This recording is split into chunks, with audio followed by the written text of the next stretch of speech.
Good day, everyone. I am Deborah Leodenso, and I will be sharing my comprehensive report about translanguaging. Here are our objectives. Number 1, to understand the concept of translanguaging, its foundations and assumptions, and the relevance of translanguaging in the formation of one's identity.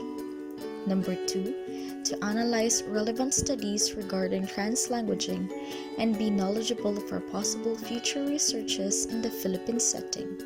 And number 3, to utilize the best translanguaging strategies in the different education levels and classrooms. The word translanguaging originated from the Welsh term Trosayathu, as coined by Sen Williams in the 1980s. Translanguaging is constructed as a purposeful cross-curricular strategy for the planned and systematic use of two languages for teaching and learning inside the same lesson. In other terms, Garcia in 2009 referred translanguaging as to how bilingual people use their linguistic resources to make meaning and communicate without regard for defined language categories.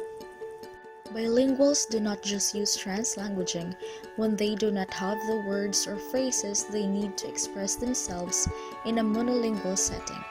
The trans prefix expresses how multilingual people's language practices reach beyond the use of state-sanctioned designated language systems. Translanguage was then later recognized having a pedagogical potential and benefit by language practitioners. In multilingual classrooms, the description of multilingual oral interaction and usage of different languages in written texts falls under the term of translanguaging, as stressed by researchers. Translanguaging theory is based on three basic premises as presented by Vogel and Garcia in 2017. Number 1, it assumes that in order to communicate, people choose and use elements from a single language repertoire. Number 2, it adopts a bi- and multilingualism perspective that prioritizes speakers' own dynamic linguistic and semiotic practices over national and state-named languages. And number 3, it continues to acknowledge the tangible consequences of socially created named language categories and structuralist language ideologies, particularly for minoritized language speakers. The foundations mentioned, when taken collectively, aim to challenge existing paradigms of bi- and multilingualism, thereby elevating the status of individuals and groups whose language practices have been marginalized and stigmatized as non-standard. To expand on the first point, translanguaging theory states that all speakers have a single language repertoire made up of elements that are chosen and used in diverse contexts. This differs from prior interpretations of bilingualism. The classic cognitive explanation of bilingualism, known as the separate underlying proficiency or SUP paradigm, claimed that bilinguals had two separate language systems in their heads that corresponded to nationally sanctioned standard named languages like English, French, and Chinese, among others. The theory states that only exposure to and instruction in a second language, rather than instruction in a first language, was thought to contribute to competency in the second language. The balance effect, based on SUP, spread misconceptions about bilinguals by implying that, due to limited linguistic capacity in the brain, bilingual individuals would have to share this capacity between their languages, resulting in lower proficiency in each. Another misconception that arose from SUP was that when a bilingual's proficiency in one language expanded, proficiency in the other shrank.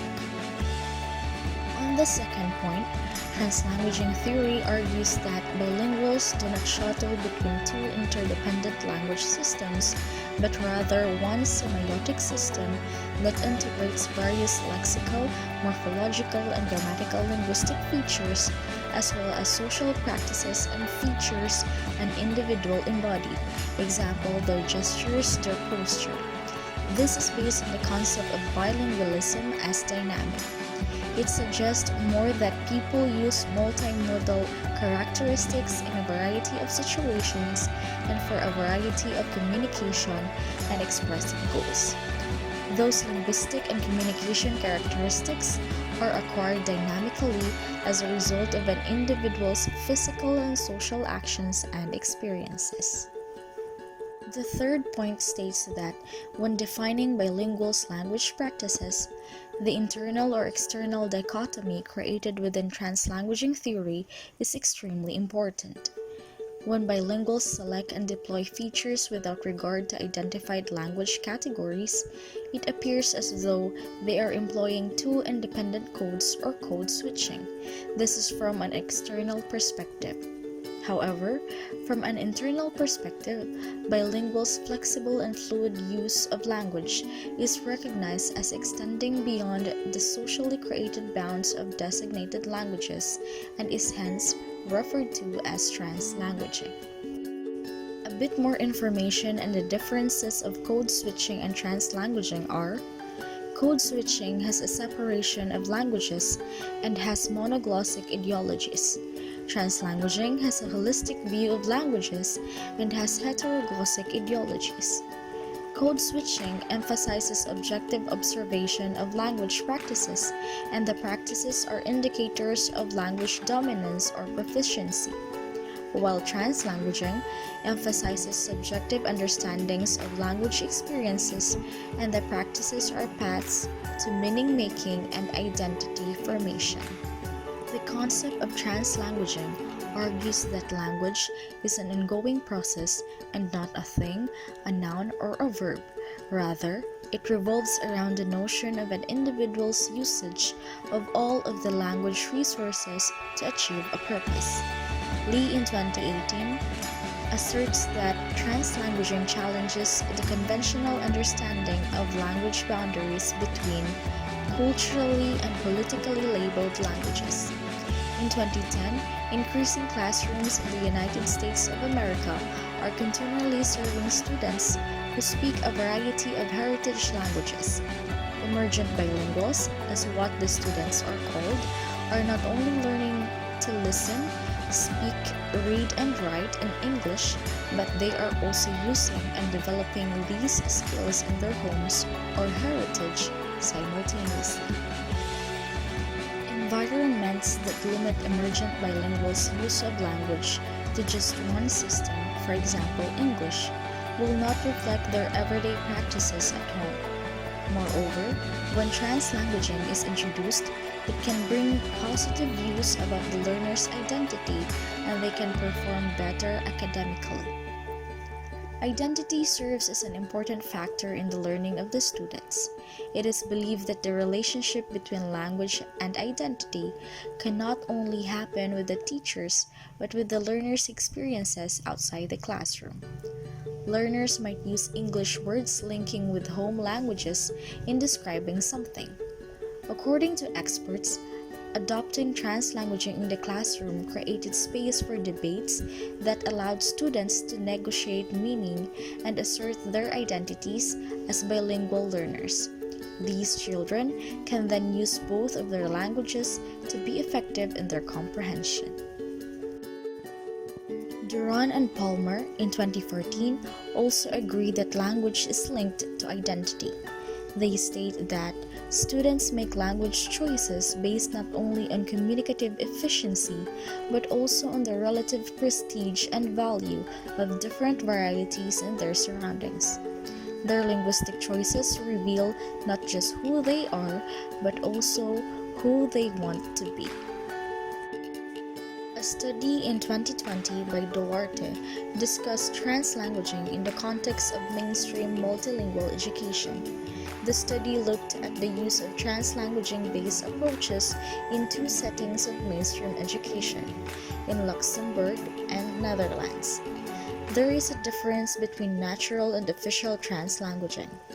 Natural translanguaging occurs spontaneously in classroom interaction in order to enhance subject or language-related understanding, while official translanguaging refers to explicit strategies used by teachers to use multiple languages in class. The presence of a Portuguese-speaking teacher in Luxembourg allowed students to explore their multilingual repertoires in order to gain new knowledge with high cognitive engagement, whereas the Frisian in the Netherlands demonstrated how official translanguaging can recognize different languages and incorporate them into classroom routines. Pupils were able to actively employ their dynamic plurilingual practices for learning in the translanguaging settings. For a classroom teacher, the question arises: how can I design classroom environments that complement my students' translanguaging skills? Simply asking the learners to translate an English text or compose a bilingual piece may not be sufficient. The following 6 principles emerge from Rowe's 2018 research for designing instructional activities to support emergent bilingual students' language and literacy learning. 1. Valuing students' languages and cultures. 2. Modeling translanguaging.